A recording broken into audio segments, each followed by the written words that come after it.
Here on the left-hand side, we've got our navigation panel. So we've got our all open e-consults. These are all the e-consults that have come in and that are due to be actioned in any stage within their journey within the Smart Inbox before completion. Then underneath, we've got our completed folder. So these are all the e-consults that are completed, of course. One thing to note here, as default, have the time received as newest to oldest and of the last 7 days. If you want to, you can change the filter options and the sort options, and these can be done just from up here. So we've got the sort inbox, time received, we could do it by age or by flags, and each one has a most to least, least to most, oldest to newest, newest to oldest, etc. that you can choose from. Okay, so if I just go by most to least, you'll see that changes the order it comes in, and it just tells you what you've sorted it by at the top.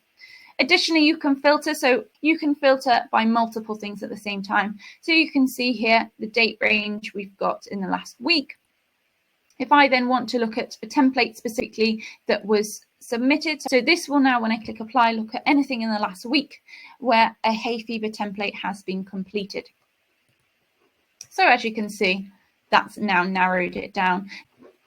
Under here, we've got our clinical and our admin. You'll see under both of these, you've got the same subfolders. So you've got waiting. Now, these are all the e-consults that have come in and have yet to start their journey.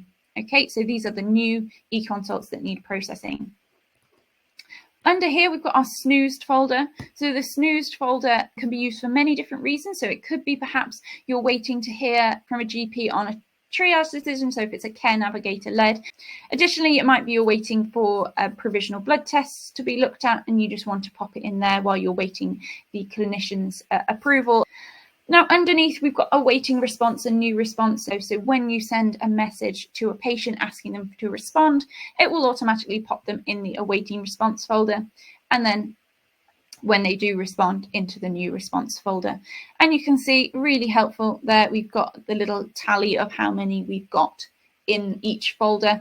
As well as that, we've got our triage. So if you're going for more of a clinical led triage and you're wanting your clinicians to look at what's coming into the Smart Inbox first, have a look at the e-consult, make any signposting decisions like you can see here. You can see the clinician has gone in, has looked and said, I want this e-consult to be looked at by an AMP in the next 24 hours via phone call.